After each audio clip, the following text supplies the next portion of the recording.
네, 반갑습니다. 한재각입니다.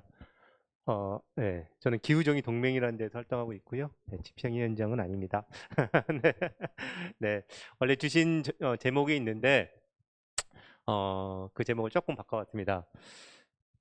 아직까지 저 희망 없음이라는 단어를 쓸까 말까 고민을 많이 하다가 결국 쓰게 됐습니다. 네. 그래야지 얘기가 더 나갈 수 있을 것 같아요. 뭔가 어, 희망이 있을 것처럼 얘기하고 그 안에서 안주하기보다는 바닥까지 가야지 그 다음 얘기를 할 수 있겠다는 생각이 들어서 저 단어를 좀 써봤고요. 네, 아마 앞에 세 분의 얘기가 있었습니다만 제 얘기는 매운맛 이야기, 그 다크 버전 뭐 이렇게 될 것 같습니다. 네, 사진을 하나 가져왔는데요. 막 모래폭풍이 밀려오고 있습니다. 이 사진을 찍은 사람들은 아마 여러분들이 앉아 있는 자리에서 찍었고 한 1분 정도 후에는 그 모래폭풍에 빠져 들어갔을 겁니다. 해가 사라지고 숨쉬기가 어려운 상황이 됐겠죠. 그리고 저 그림에 있는 사진에 있는 도시의 여러 사람들은 그 이 공포스러운 경험들을 하고 당황스러운 경험들을 했을 겁니다. 그리고서 사진을 동영상을 찍어가지고 인터넷에 막 올렸습니다. 그 동영상 중에 하나를 봤더니 한 사람이 이렇게 외칩니다. 너무 비현실적이다라고 외치는 거죠. 우리도 그런 경험 하지 않습니까? 뭔가 사건이 벌어졌는데 그 사건이 정말 믿기지 않거나 너무 커다라거나 난덥거나 등등 하면 그거를 현실로 받아들이지 않는 경우도 있지 않습니까? 밀어내지 않습니까? 사실 이 사진은 우리가 혹시라도 기대했을, 아니 많은 사람들이 그렇게 기대하겠죠. 뭐 사하라나 고비나 어디서 찍었을 거라고 생각하지만은 열대 우림의 나라, 아마존의 나라, 브라질에서 찍힌 사진입니다. 그 이유도 기후위기로 설명되는 사건이 있겠죠. 정말 기후위기 심각한 것 같습니다. 종종 기후위기는 다가온다라고 우리가 말을 쓰고 있었습니다만 사실 그 얘기는 이제는 틀렸다고 생각합니다. 다가온다고 하는 얘기는 아직 오지 않았다는 것을 의미하고 어떻게 하면 피할 수도 있을 거라는 얘기를 어, 암시하는데 실제로 피할 수 없다고 생각합니다. 기후위기에 우리 들어갔고 기후재난이 매일같이 벌어지고 있죠. 그게 당장 내 문 앞에서 기후재난이 일어나냐 아니면 이웃에서 벌어지냐 아니면 먼 나라에서 벌어지냐의 차이지 기후재난이라는 건 사실 시작됐고 그 안에 우리가 들어가 있다는 겁니다. 수많은 얘기들 끄집어낼 수 있을 겁니다. 뭐 아프리카 뿔 지역의 이디오피아, 소말리아, 케냐 같은 지역에서의 2만 2천만 명의 사람들이 지금 기아 사태에 빠져 있고 그 원인이 세 번의 우기가 그냥 지나가면서 네 번째 가뭄을 닥쳤기 때문에 벌어진 일이라는 설명을 하거나 아니면 파키스탄 6월부터 8월까지 이어졌던 몬순의 엄청난 비와 또 에베레스트 산맥에 있었던 빙하가 급속도로 쏟아져 내려온 이야기, 또 오래된 영국 식민지 시절에 변화했던 이 국토의 여러 변화들 등등등이 벌어지면서 인구의 7분의 1이 지금 수재를 당했다. 이런 얘기도 있을 겁니다. 한국의 얘기도 있겠죠. 그러다 보니까 이제는 사회 붕괴라는 단어를 이야기하는 상황이 돼버린 것 같습니다. 잘하면 우리가 기후위기를 피할 수 있고 그래서 어쩌면 기후위기가 본격화하게 되기 전 그 시점은 언제로 할까요? 유엔 기후변화 협약이 체결했던 1992년 이전이라고 할지 아니면 2000년을 할지 모르겠습니다만 그 이전 상태로 우리가 돌아갈 수 있을 거라고 가정하기도 합니다. 그래서 기후위기를 막자라고 얘기도 하죠. 근데 기후위기를 막는다는 게 무슨 뜻일까요? 이전의 삶으로 돌아갈 수 있다는 얘기를 하는 걸까요? 사실은 기후위기 이전에 어떤 시점으로 저희는 돌아갈 수 없는 상황인 것 같습니다. 그래서 현재 우리가 살고 있는 삶의 방식, 사회, 시스템 전체가 그냥 붕괴될 거라고 전제하는 얘기가 나오기 시작하는 것 같습니다. 뭐 그 이유들은 과학적 이유들은 여러 가지 얘기를 할 수 있겠습니다만 뭐 우리는 그 과학적 얘기를 하는 것 대신에 그 붕괴라는 게 무엇을 의미하는지에 대해서 좀 더 얘기를 해볼까 합니다. 붕괴라는 게 뭘까요? 그냥 사람이 다 멸종되는 것, 아까 멸종에 대한 얘기를 했습니다만 인류가 정말 한 명도 남지 않고 멸종하는 것을 의미할까요? 그건 아닐 것 같습니다. 예컨대 혜성이 지구를 박아가지고 지구가 반쪽이 난다든지 그런 정도는 얘기하지 않을 텐데 아마 이게 그 근대적 삶이라고 불릴 만한 산업 소비 사회라고 2차 개선 얘기하는데 그런 삶 자체가 더 이상 불가능할 거라는 생각을 할 것이고 뭐 구체적인 느낌을 얘기하자면 우리가 어느 날 슈퍼마켓 갔는데 슈퍼마켓 진열장에 우리가 매번 손쉽게 집어 들었던 식료품들 이런 것들이 더 이상 살 수 없는 상황이 돼버린 순간 스위치를 눌렀을 때 전기가 더 이상 항상 들어오지 않는 가끔씩 모르겠습니다. 그거는 이런 상관 등등이 우리가 마주해야 될 상황일지도 모르겠습니다. 근데 이것이 결코 있을 수 없고 그것을 지키기 위해서 우리가 뭔가를 변화하고 막자라고 얘기한다는 것은 제가 볼 때는 불가능한 얘기라고 여겨집니다. 그러다 보니 사실은 기후위기는 여러 복잡한 마음과 생각들을 감정들을 유발시키고 있는 것 같습니다. 우리 마지막에 기후위기를 감정에 대해서 감정으로 얘기한다 이런 얘기를 하셨는데 실제로 저도 요즘 그런 생각을 많이 합니다. 기후위기란 단어를 들으면 어떤 감정이 떠오르실까요?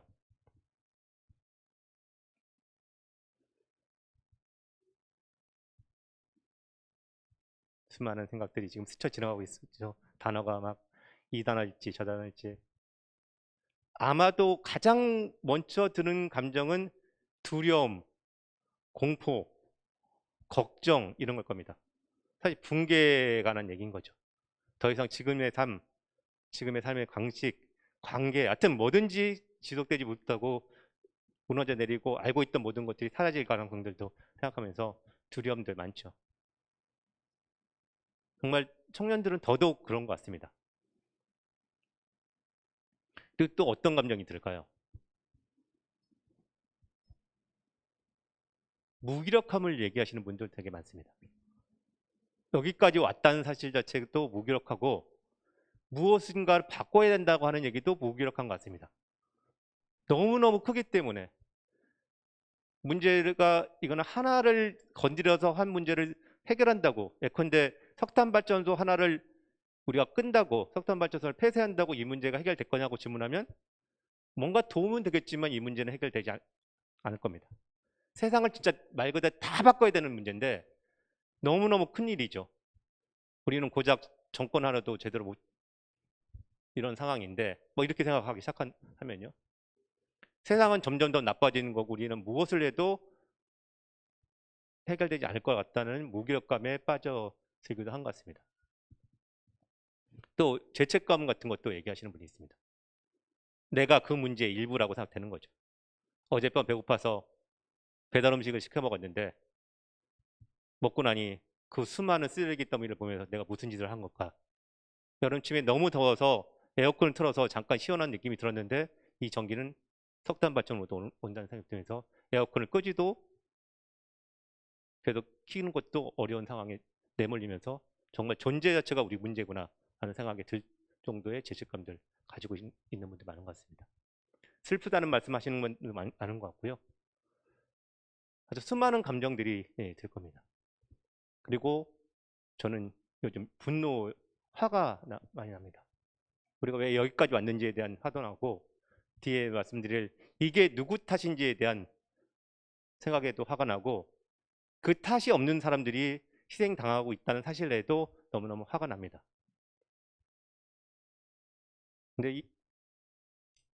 근데 이 감정들이 너무 우울해서 피하게 되거나 외면하게 되는 것 같습니다. 느끼면 기우울이라고 하는 상태에 빠져서 무기력감에 빠지거나 아예 직면하고 대면하지 않으려고 하는 거죠. 기후위기 사람들 모른다고 생각하지 않습니다. 제가 좀 강하게 얘기하면 기후위기 교육 필요 없습니다. 다 알아요. 그거를 직면할 용기와 이게 없기 때문에 외면하고 있는 것 뿐입니다.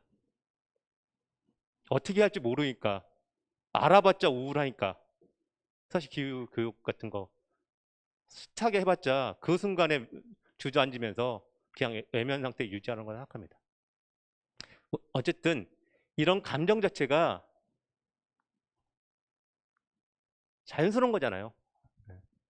네. 압도적으로 부정적인 감정은 자연스러운 것인데 이 감정들을 꺼집어내서 서로 얘기하고 무엇인가 그 속에서의 운동을 움직일 수 있는 무엇인가를 찾아내지 않는다면 지식을 정보를 아무리 준다 해도 사람들은 안 움직일 거라는 상태입니다. 네, 이게 너무 빨리 넘어온 것 같은데. 네, 네. 아, 네. 맞네요. 어, 앞서 제가 화가 난다는 얘기 관련돼서 극적인 사례 하나 좀 얘기해 보려고 합니다. 작년 가을부터 우주 여행이라고 하는 얘기가 국제 뉴스를 통해서 막 전해지고 왔습니다. 사실 우주에 나간다는 거는 아주 특별한 사람들의 특별한 임무를 위해 나가는 거죠. 군인이거나 뭐 과학자이거나 어쨌든 국가기관에 무엇인가 연결돼서 고도로 선발받고 훈련받고 나가는 일입니다.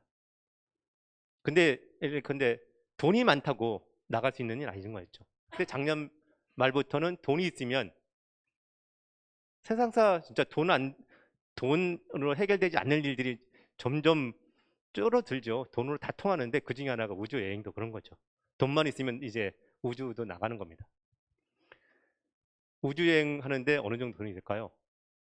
뭐 방법마다 다릅니다만 한 500억 달러 정도 한 사람당 든답니다. 얼마나 많은지 계산 안 해봤습니다. 엄청 많은 돈이죠. 그 중에 한 방법을 가지고 얘기하면 지상에서 11분 동안 로켓이 쏘아 올라져서 지구 끝 우주 시작되는 그 지점까지 올라간답니다. 그리고도 잠깐 무중력 상태를 경험하고 다시 내려오는 거죠. 떨어지기 직전에 일반 로켓과다른 우주 관광 로켓이기 때문에 비교적 큰 유리창으로 우주 밖에서 지구를 내려다보는 특권적 경험들을 하고 내려오는 거죠. 그거를 위해서 500억 달러를 쓰는 겁니다. 돈 많은 사람들 돈 쓰는 거 배 아프고 짜증나지만은 그냥 모른 척 할 수 있다고 생각합니다. 그런데 이 사람들이 그 로켓 발사에 엄청난 온실가스가 나옵니다. 단 11분 동안 75톤이 배출됩니다. 75톤이라고 하면 가늠이 안 될 겁니다. 한국 사람 1인당 연간 배출량이 평균 배출량이 14.7톤입니다. 11분 75톤 연간 14.7톤 대비할 수 있겠죠. 정말 많습니다. 전 세계 평균으로 하면 6.6톤입니다. 더 극적인 대비도 해볼 수 있습니다. 전 세계 사람 중에 10억 명의 사람들은 연간 1톤도 배출하지 못하고 있습니다. 전기불 제대로 못 킨다는 얘기를 하겠죠. 학교를 제대로 못 간다는 이야기일 수도 있습니다. 그리고 그 사람들은 평생 75년을 살지 못하는 경우가 대부분입니다. 또 기대 수명이 75년이 안 되는 거죠. 이것을 대비해보면 정말 돈 많은 부자들은 11분 동안 올라가는 그 온실가스는 지구상의 누군가에는 평생 배출하지 못할 온실가스를 배출하는 겁니다. 그래서 이 보고서를 쓴 사람들은 이렇게 얘기합니다. 극단적인 분은 극단적인 오염을 낳는다라고 얘기하는 거죠. 우리가 직면한 사회 붕괴를 얘기하는 그 기후위기는 대체 누가 만들어낸 거냐? 우리 모두의 책임이라고 할 수 있지만은 맞죠? 우리 모두 어젯밤에 시켜 먹은 배달 음식 때문에도 우리 책임이기도 하죠. 그러나 압도적으로 이거는 부자들의 부유층의 기업들의 문제인 겁니다.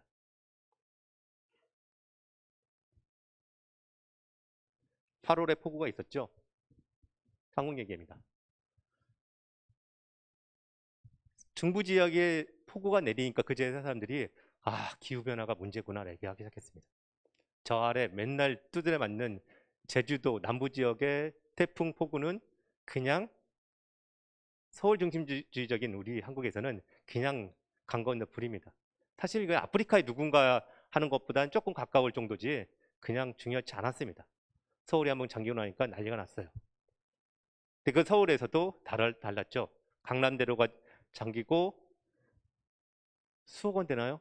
외제차가 물에 빠진 그 사람들의 슬픈 소식과 또 반지하 거주민의 사망 소식이 대비가 됐습니다. 그런데 저는 그 시기에 나왔던 SK를 비롯해서 한국의 석유 기업들이 엄청난 폭리를 취했던 상황과 그거를 대비해 보고 싶습니다. 석유 기업들은 어떤 기업일까요?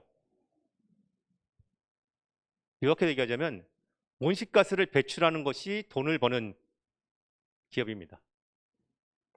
그리고 이번에 러시아 우크라이나 사태 때문에 고유가 상황에서 엄청난 폭리를 취했습니다. 석유를 팔아서 온실가스를 배출해서 엄청난 폭리를 취한 겁니다.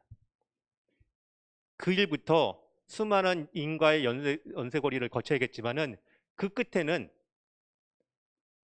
신림동 반지하 주민들의 죽음이 있다고 생각합니다. 전 그거를 연결시키는 게 새로운 상식이 된다고 생각합니다.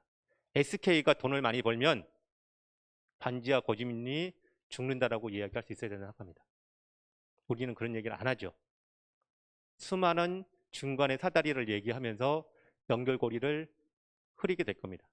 그러나 이 사실이 분명해지면 분명해질수록 우리는 기후위기 막던 대응이든 무엇인가 할 가능성이 대단히 높아질 겁니다.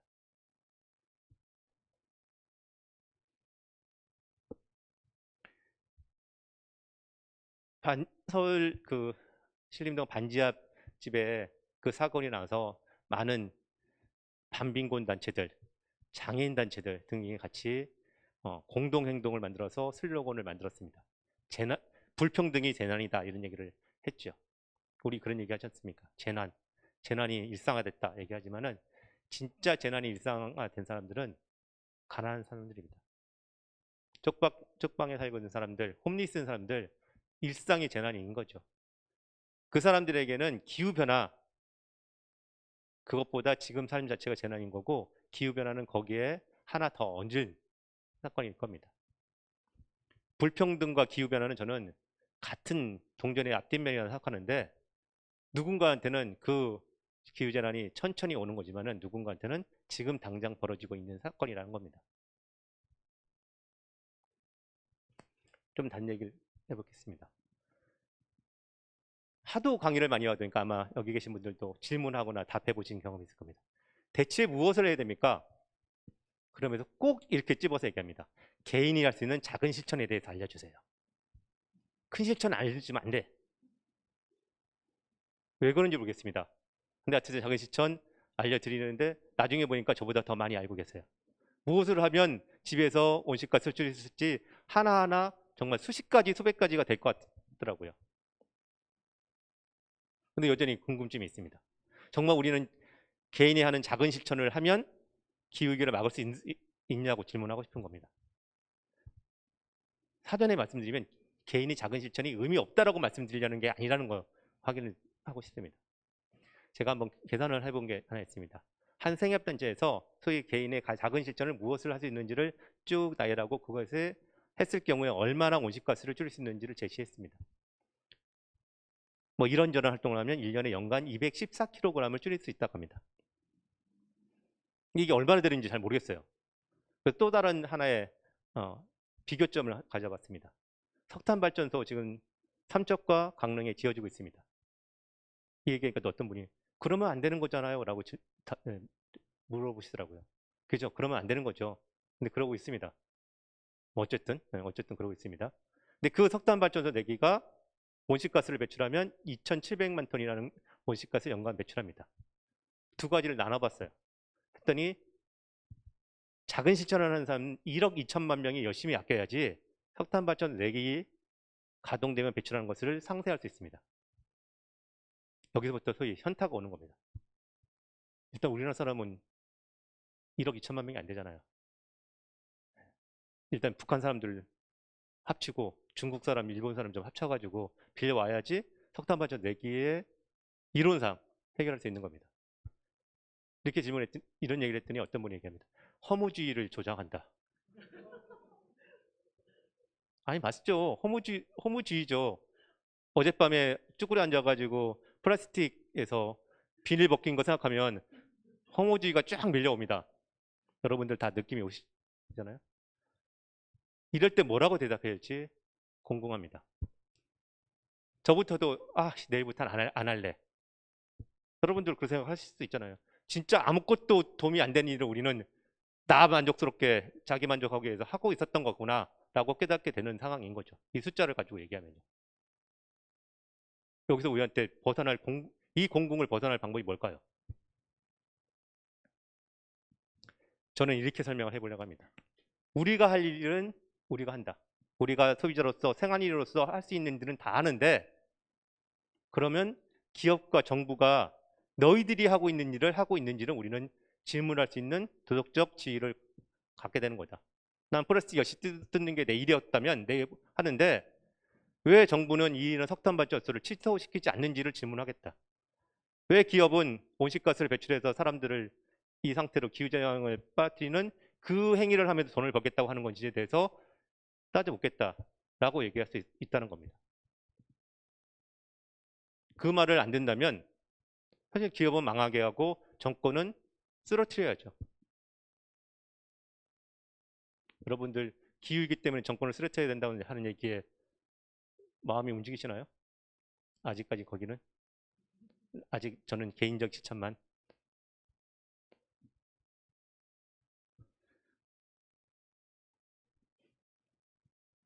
기후정의 행진이라는 걸 9월 24일 날 했습니다. 2019년에 우리가 5천 명 모여서 기후위기 선언하라고 요구하고 배출제로 계획 만들라고 요구하고 독립적인 국가기구를 만들라고 요구를 했습니다. 대부분 받아들였죠. 그러나 문제가 해결된 것 같지 않습니다. 기후위기로부터 안전하게 될 거라는 기대나 희망이 가져지지 않은 것 같습니다. 그래서 다시 모였습니다. 2019년에는 말하자면 불이야라고 소리를 친 거였다면 올해는 블랙놈 누구냐라고 질문하는 거라고 생각합니다. 지금도 누군가는 불을 내고 휘발유를 뿌리고 있지 않습니까? 우주 여행을 하던 석유를 팔던 그리고 그 결과 엄청난 돈과 권력을 쌓아 올라가고 있는 거죠.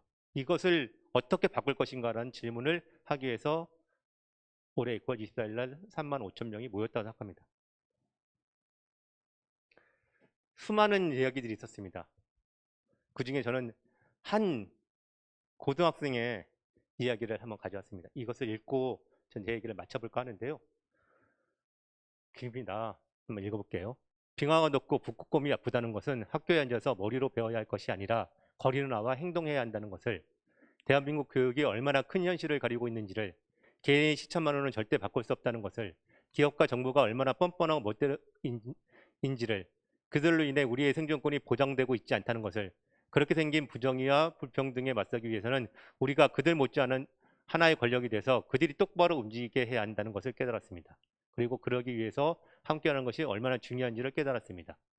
오늘 거리로 학교라는 작은 공동체에서 수많은 사람이 나오기까지 한 사람의 희망이 번져 동아리가 먼저 9개의 대안학교의 연대로, 그 연대가 먼저 학부모와 교사회의까지 이어진 것을 보았습니다. 이런 희망의 연대는 작은 공동체뿐만 아니라 대한민국에서 전 세계적으로 만들어져야 합니다. 많은 사람들은 우리에게 대안은 없고 요구만 늘어놓는다고 합니다만 지금 여기 함께하고 있는 우리가 대안입니다. 모이고 뭉쳐서 하나의 권력이 된다면 세상을 어떻게든 바꿀 힘이 만들어집니다. 하고 이야기합니다. 저는 이 얘기가 제가 하고 싶은 얘기를 모두 압축했다고 생각합니다. 네, 감사합니다.